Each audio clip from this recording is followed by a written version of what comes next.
Okay, so this week I'm going to do a bit of a demonstration video, and I think it's going to be better for the material we have to cover this week. To start off, I'll just go over some of the exercises and things we'll be doing for week 5. So we're going to be doing this Remington soft tonguing exercise, which goes like this. Then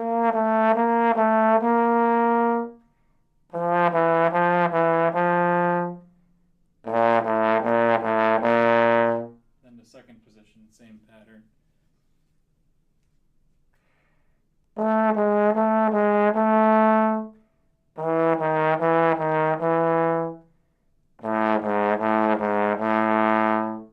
Then the third position. So this is working on legato tongue, slide technique, quick slide.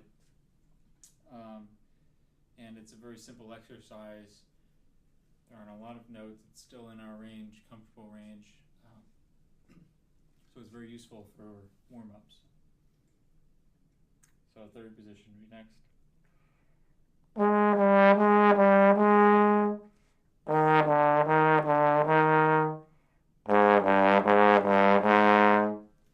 And then fourth position. And on down. And let me go to the side for a second and see if we can take a better look at what's going on with the slide. So this will be the fourth position.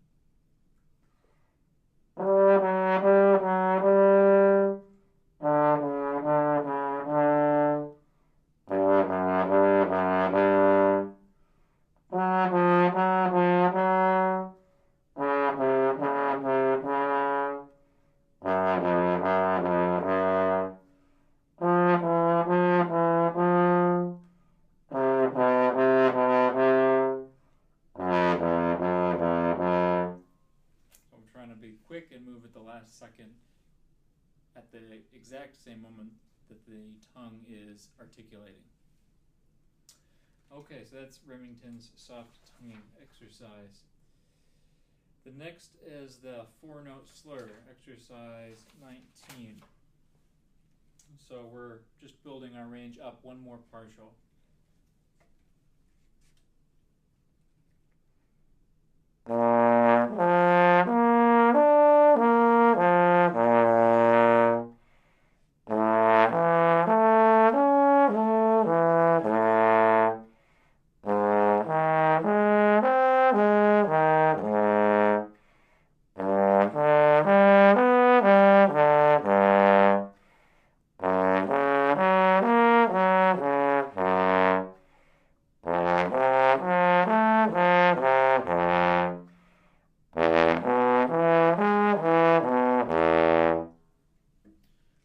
That's all 7 positions going up to the next partial.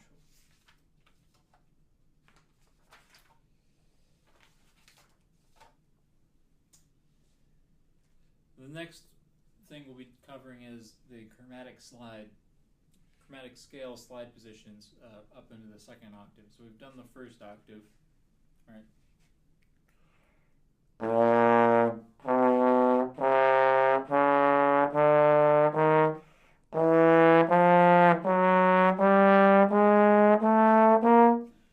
Tuning B flat there.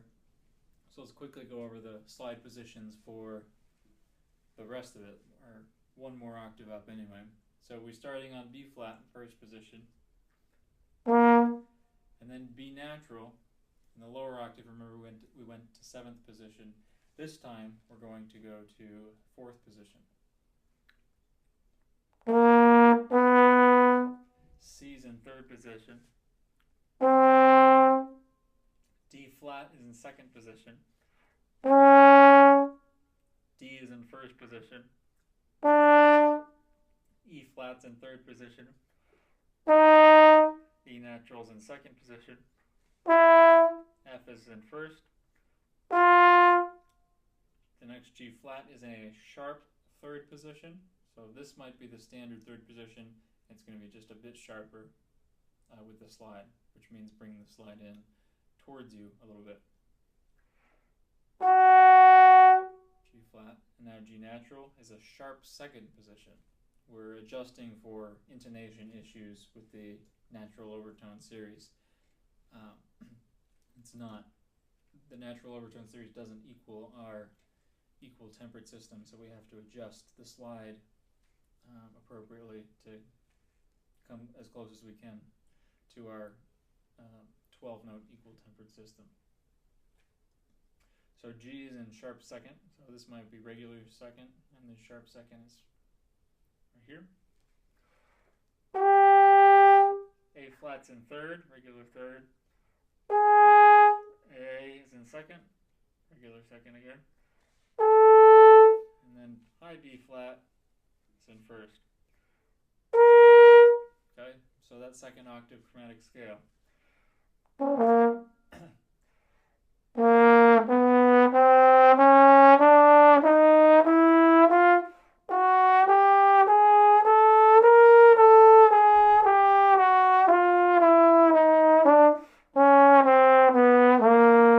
And then going back down to the octave we already learned.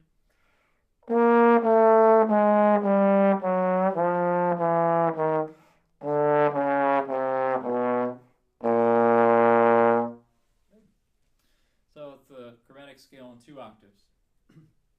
This week we're also going to be doing the F major scale. And on your book in page 42, we have an F major scale exercise. Again, they take stuff that gets up into the higher range down an octave for people who are still developing their embouchures up in there. So we'll probably try it both ways. So this is the exercise that they have in the book. F major scale, so the only thing that's different from the B flat major scale is that we have E natural in second position instead of E flat. Everything else, as we know, is the same as B flat major.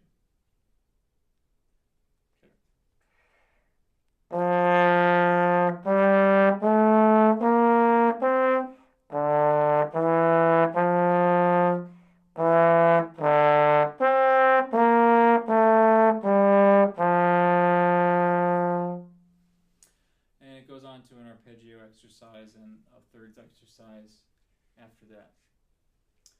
Now, so that's going down for the D, the E, and the F. It's going down the octave there. If we wanted to go up, we covered these notes in the chromatic scale just a second ago, but let's go over them again. So we have F, so this is the first note, F, and G, A, B flat, C, D's in first, E natural is in second, and F is in first. So the F major scale, F, G, A, B flat, C, D, E, F.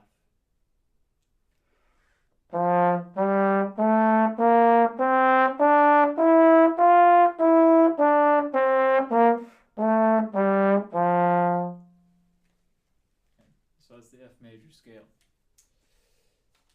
Now, I brought a couple of different trombones today because we're going to go over large bore and small bore horns and the differences between them, as well as different mouthpiece types. So let's start with small bore. So small bore is what you guys are using, the student model horns. Any student model horn is going to be a small bore tenor trombone. This is also a small bore tenor trombone. In the professional trombone world, these are still used for jazz playing. A jazz player won't use a large bore horn, most likely.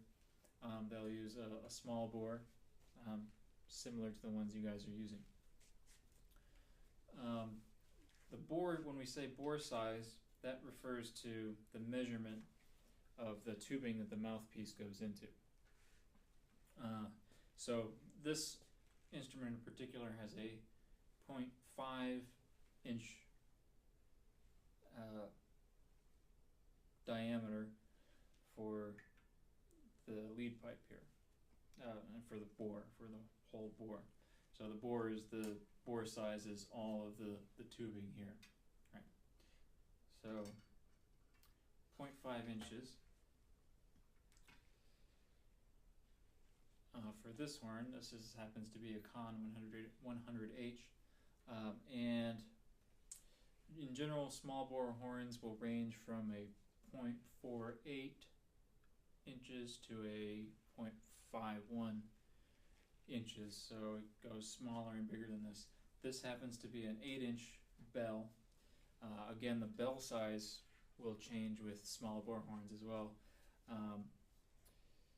They go, I think, about as low as 6 inches, 6-inch diameter bell, which is pretty small, and it gets a really kind of piercing sound that a lot of lead jazz players, lead big band players will use to really pierce through the ensemble, especially for really high, like Latin music or really energetic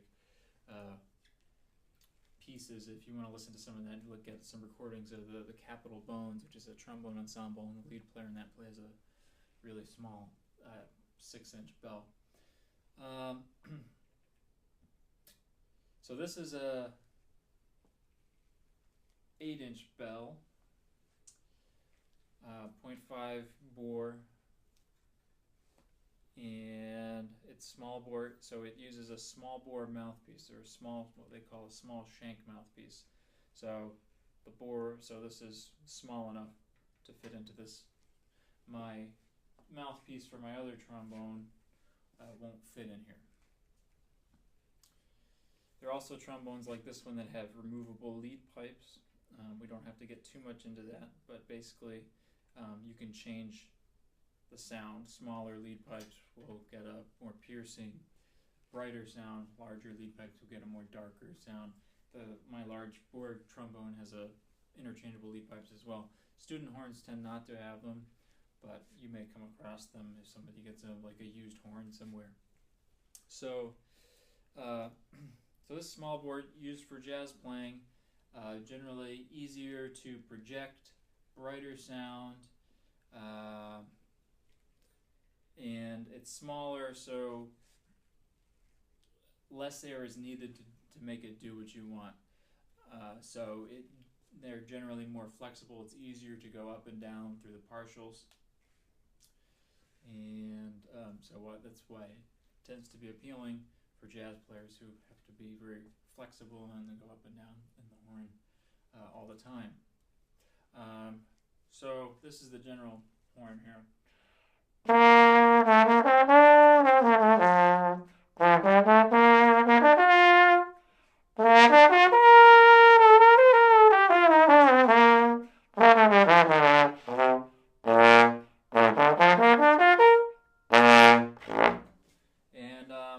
So immediately you can tell a bit of a difference. For this horn, typically students will start again with it'll be a small shank mouthpiece. Many instruments will come with a Bach mouthpiece. Bach is kind of the standard mouthpiece for trombones, and they'll typically come with a 12C, which I have here. It has 12C on the side. This mouthpiece is pretty tarnished. This is maybe this is a 7C here, but here's the case, and maybe a better looking Bach. Oh, this is a 7C as well, but anyway. So it says Vincent Bach on there, 7C. In general, the higher the number of mouthpiece, the smaller it is, smaller and shallower. So the 12C that I have here is really quite small, and this tends to be what comes in a lot of these new instrument cases. So it's quite small compared to the one I'm using here.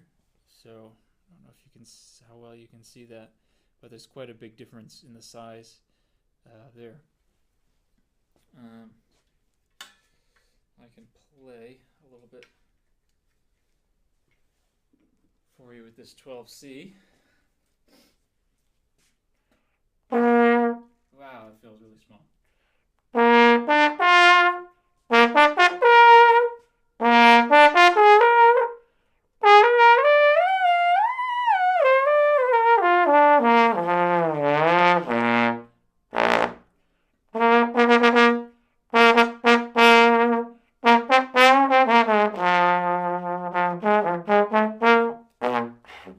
So that almost feels unplayable to me at this point, but that's what a lot of kids will start with.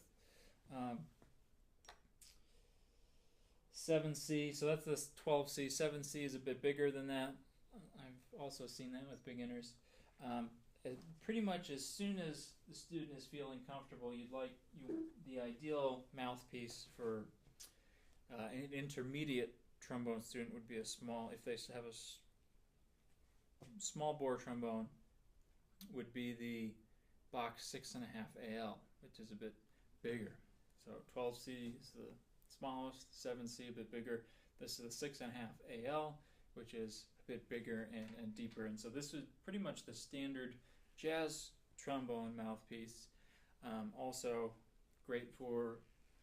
definitely great for middle school students. A lot of high school students will stick with this throughout high school. And I even know that people will start in a 6.5 AL. So this is pretty much as soon as they are playing decently, they have an idea of the trombone, their embouchure is working well, you probably want to start thinking about getting them on a 6.5 AL. You probably don't want a high schooler to still be on the 12C or even the 7C. Really want to get them onto a bit bigger mouthpiece.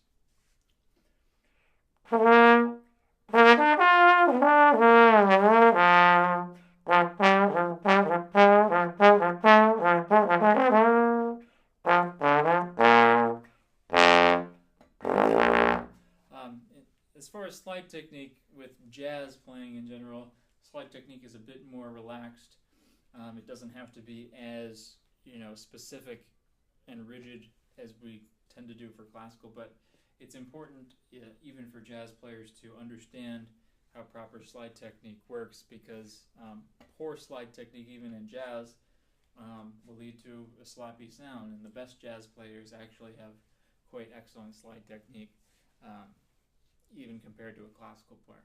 So it is still important, even though you'll see a lot of jazz players who just have a kind of fluid motion. It is still very important. So 6.5 AL is probably the standard that you will want to have them on as quickly as possible. Now, grab mine.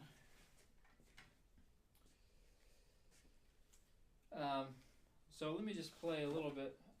I'll try to play a little bit here for you, so you can get an idea anyway of the sound of the small bore trombone. All right. So.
that gives you an idea.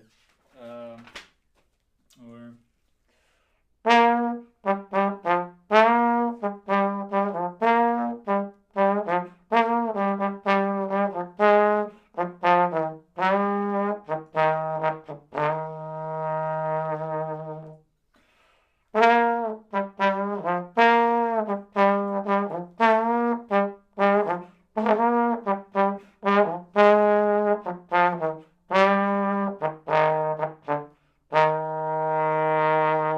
so it gives you an idea of the sound anyway. All right, moving on.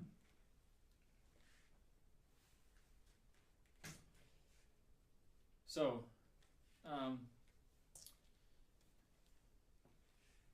they also sell small bore trombones that have a F attachment, like you see on mine. A lot of them on small bore trombones will be closed wrap, which I don't actually have an example of right now, but I can post a picture hopefully on the blog. But basically closed wrap just means that all the tubes of the F attachment, which is this trigger here, if you don't know, this extra tubing and everything. But a closed wrap one has all the tubing kind of wound around inside here. Whereas the open wrap has it more open and outside. So the difference is a closed wrap gets a bit of a more closed, pinched sound, whereas the open wrap is about as close as it can get to mimicking the sound of the actual trombone. And so, why have an F attachment? So, as we know, on the small bore trombone we have the 7 positions. So we can go B flat, A flat, G flat, F, E, and that's about it. That low E is about where it stops. We have these pedal notes 1 octave down, but anything in between this low E and this pedal B flat that is not on that small bore trombone. So we have this F attachment. They call it an F attachment because when the standard tenor trombone is in the key of B flat, it's based in B flat, first position is B flat. The F attachment, when we push the trigger down, it opens a valve which sends the air through here and through all of this extra tubing up here, making the tubing longer, which allows the pitch to go lower. So it instantly brings the pitch of the horn down a 4th into the key of F. So basically we've got 2 pitched trombones here. You've got one in B flat without the trigger, and then with the valve depressed, it puts the whole thing in the key of F. So that can sound confusing, but the trombone player kind of gets used to the slide positions that are needed. You only really need it for certain notes in certain circumstances. So this is the B flat, first position that we're normally used to, and if I push the valve down, leave it in first position, that note is a 4th lower, the F there. So why do that? So that F here would be in 6th position, right? And so in the standard tenor trombone without the F attachment, we have 1 more note we can possibly play, that E natural, and that's it. However, with the trigger depressed, that puts that F into first position. So the E natural is in 2nd position. And then we now have access to E flat, low E flat, in 3rd position. Actually, a flat 3rd position. The slide positions with the F attachment, the trigger depressed, are usually for most of the slide positions slightly longer than the standard slide positions, just because the tubing is longer with it depressed, right? All of the slide and then all of the valve. The tubing is longer, so it takes a larger adjustment to decrease the pitch by a half step and so forth. So it actually, as you go down, the slide positions get further and further down, which actually means that there's no real trigger 7th position, which means we can't get a low B natural, which I'll show you in a second. So, but anyway, back to, so we have low E flat here, flat 3rd position, which is not available on the small bore horn. And then we have low D, which ends up being trigger. The trigger pressed ends up being about 5th position, but technically flat 4.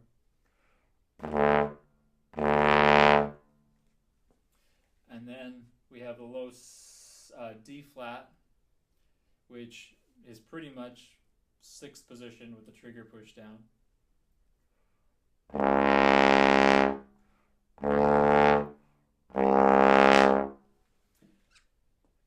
And then low C is kind of a tricky note.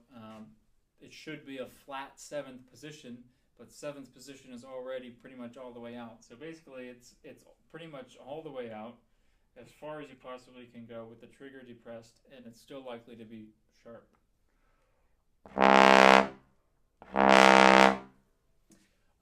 So what some people will do, we have this tuning slide here for the F attachment.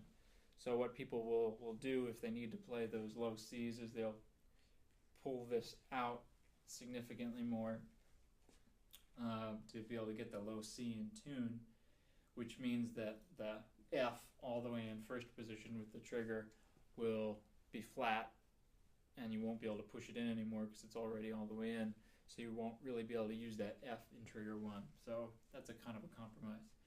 And since C is in flat 7th position, you can't go further out, any more further out than that.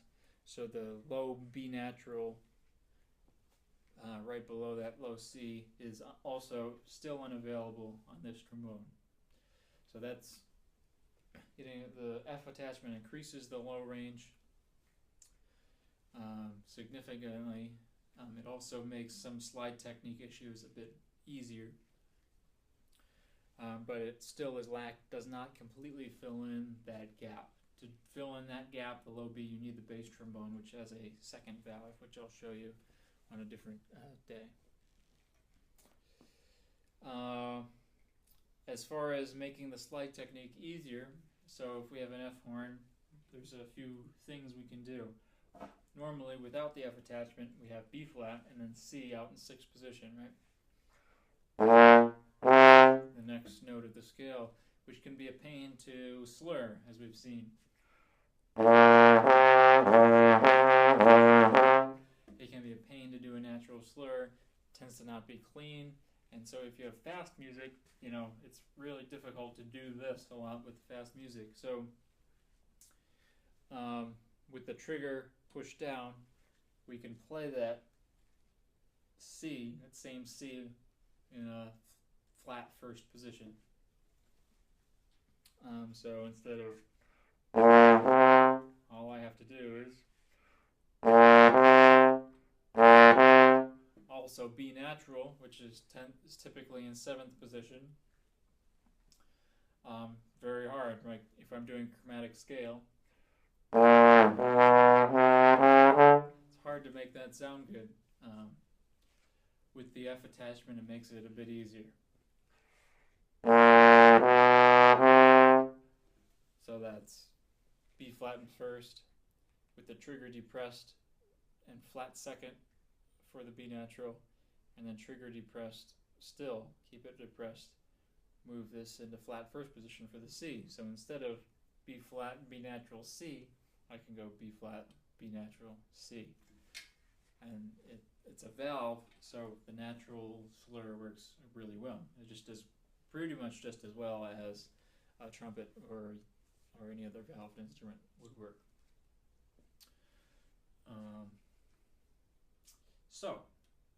That's the basic F attachment.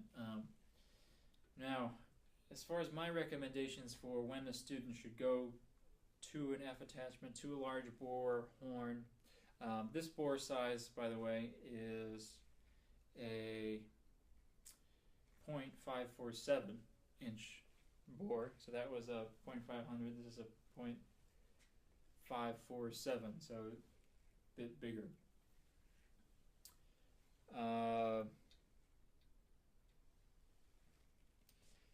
And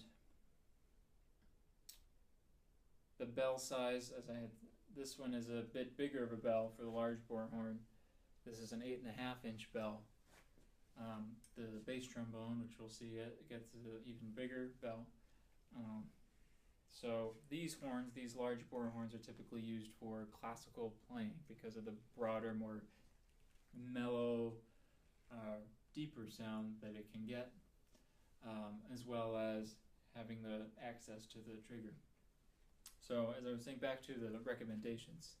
So we all tend to start on the small bore tenor trombone. It's where everybody tends to start, even bass trombone players. No F attachment. I found that horn can last, depending on how serious the student is and how their progress is, that horn can last them for all the way through high school. There's plenty of people who have just used straight bore horn all the way through high school. Maybe if they go into a community band beyond high school somewhere and they're playing that. For students that end up being a bit more serious, maybe have financial circumstances where they can afford a new instrument, I would go with the next step beyond this would be the small bore trombone with a F attachment. Hopefully you can get one with an open wrap F attachment like this, but for intermediate students and even typical high school students, a closed wrap instrument is fine. But if you can't get an open wrap, it's worth it. It's much more open sounding.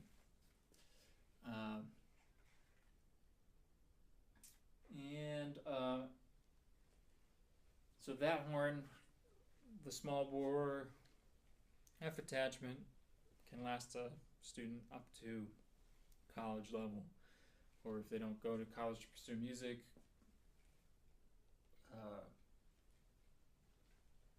they can stick with that horn for as long as they want. I would suggest for jazz-oriented players, thinking of high school students, if a high school student really is into jazz more than classical, I still would recommend them getting at least a small bore horn with an F attachment at some point in their lives, because it's really important that they at least know how to use the F attachment. Typical jazz players will opt for just the straight tenor. Straight tenor means no F attachment. But I can pretty much guarantee that they all at least know how to use the F attachment and can. People who play in movie soundtracks, studio recordings, are often called to play on instruments with F attachments, or need to access that lower range, those lower notes that I just covered. So I would strongly suggest that probably a high school age student who's moving along should get familiar with the F attachment, because it takes a little while to get used to and understand exactly how it works. So, and with all the new slide positions and everything. So that would be the next step beyond just the straight small bore tenor. And then if you have somebody who is really advanced, maybe looking into going to college or just playing at a strong level and has the resources to get a better horn and wants to keep on going with the trombone, in the kind of classical realm, I would say. I mean, you could still play jazz on this, but it just doesn't get quite the ideal sound that you're looking for. But I mean, you can still get a great still play jazz. I do, plenty of people do, on this horn, but it just doesn't quite have the same sound appropriate for jazz as the small bore horns do. So this would be an advanced college-ready student. I got this right before I went to college. Maybe junior year, senior year for somebody who's really advanced, practicing a lot and getting ready for college auditions, things like that. They could go to a large bore horn.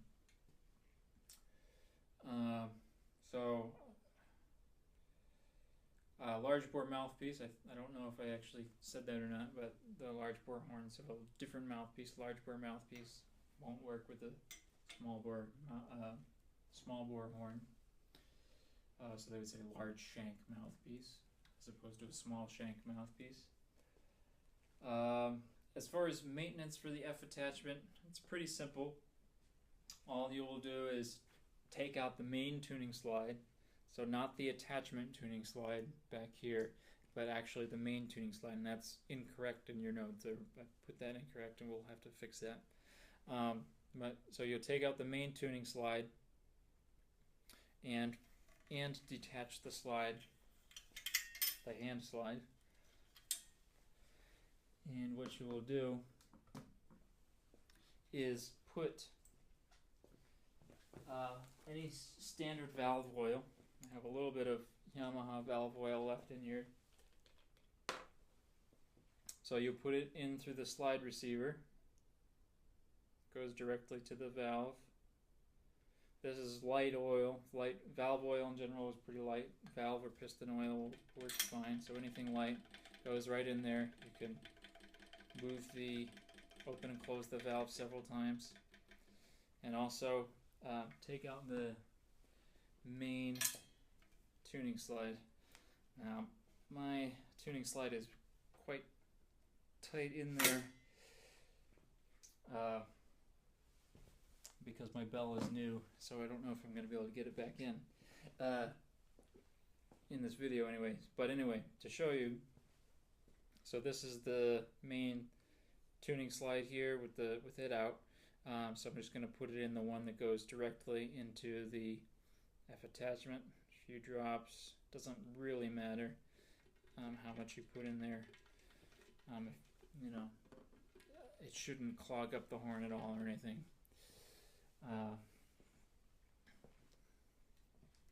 And so that's the kind of maintenance for the F attachment. There's one more thing you might do, and that is actually something you should do is actually oil the actual rotor mechanism and the connecting joints here. So you take this is ball joint oil. Hetman's makes a bunch of different kinds of oils. So this is lubricant 15, which is actually pretty thick and heavy. It's meant for rotary valves, which is what this is, but it tends to be kind of heavy. So this kind of stuff should be applied maybe once a week with heavy use of the trombone. If you apply too much, it's not going to hurt the trombone, but it may make the valve a bit slow. But it kind of tends to get rid of some of that metal clinking noise. That tends to happen a lot on my trombone in particular, just because it's a bit, this valve is a bit older. But so just oil around here and on the connections. You could even oil the spring and everything connection here. So that's in general how to keep it functioning and lubricated. To clean these out, you can just rinse water through the valve, lukewarm water, flush it through. You can do it like this with the tuning slide out, flush it through. Some people will use some dish soap, put it in the horn, and flush it through with lukewarm water, and that'll be fine. While I have my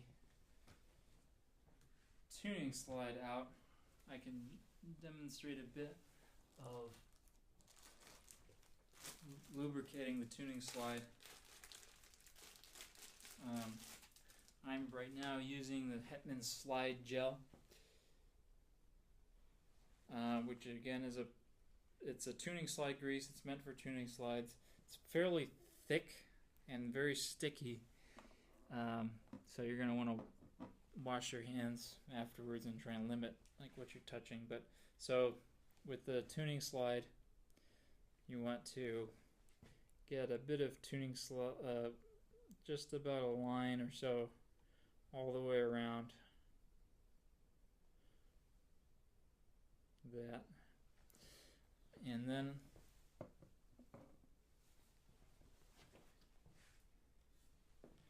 I'm going to put it into the, this happens to go into the bell part because it's the bigger end. Put it in, I'm just going to gently push down, turn and twist. And that seems to go in pretty smoothly. There are plenty of other tuning slide greases that work well. Some look even like a chapstick kind of thing that you have to kind of rub on. So this gets some of the stuff inside where it's going, inside the bell as well. So next, the next part I'm going to put it on is actually still on the trombone here. So do the same kind of thing.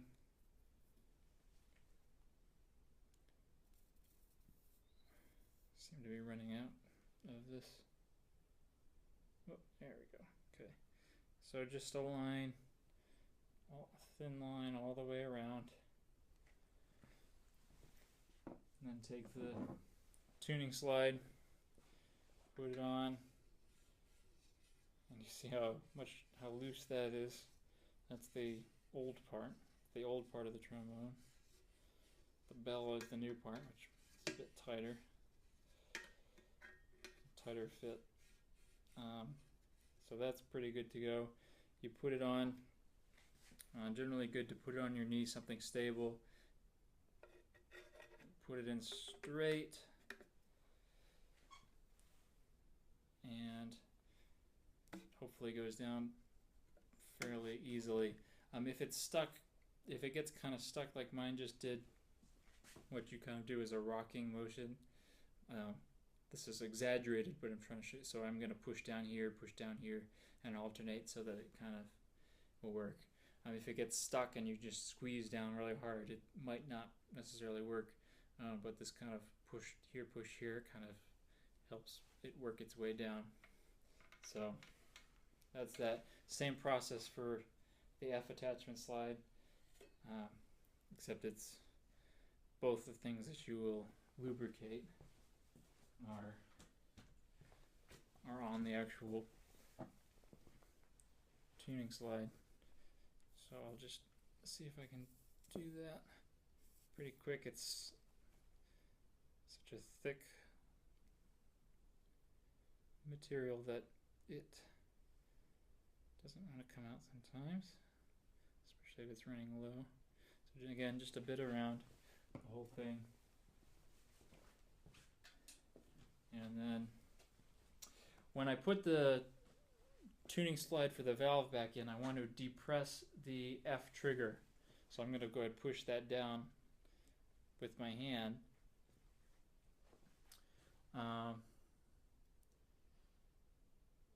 So that the valve is open, so that I'm not pushing air down, the air that I'm collecting here, and I'm not pushing that down into the horn to push against the valve, because that can damage the valve. So I'm going to push it open, and I'll take each end of the slide, move it around to coat the whole slide with a little bit of slide gel that I put in there. Same thing with the other side.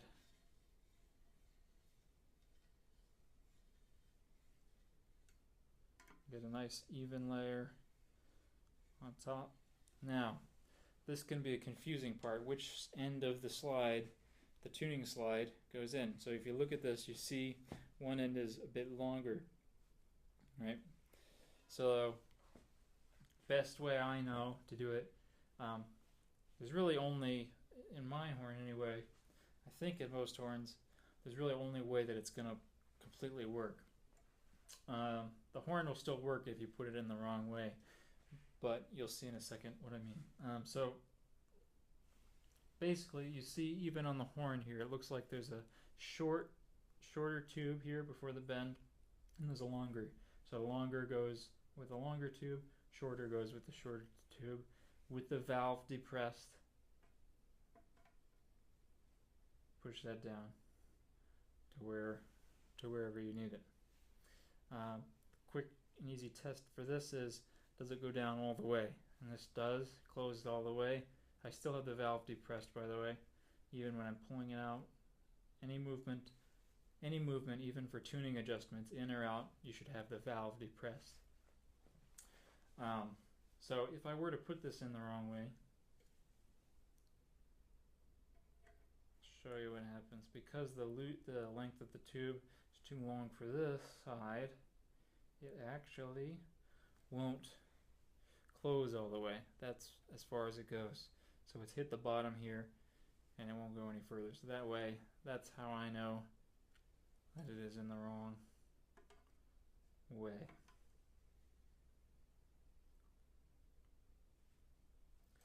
Okay, so that's really important to know.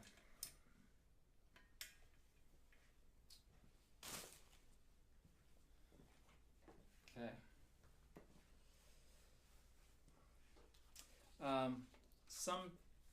Some F attachments will come with a string. They're a string rotor. Mine does not have a string. I don't have an example of it to show you. Maybe I can find a picture and post it on the blog. But so mine is mine's just a standard rotor valve. There's no string here. It's all metal, all attached there. Some trombones, especially the older F attachment model horns, cheaper horns will have a string here that instead of being soldered on like this, the string is kind of tying it all together. I would tend to stay away from those.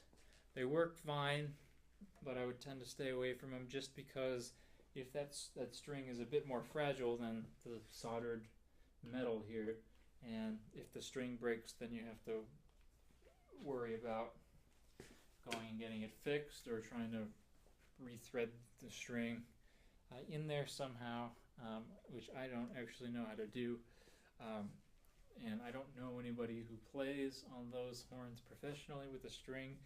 It just makes more sense to get one of these. You can get a cheaper horn with a valve like this. There's no real need to get one with a string on there. So that's basics about the F attachment. We also have already talked about the basic trombone mouthpieces, the Bach 12C and 7C.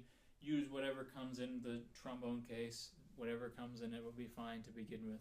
But as soon as they are feeling comfortable, go to the Bach 6.5 AL. Bach is the standard with everything. It's probably the cheapest, although it's getting more and more expensive these days than it was when I was learning.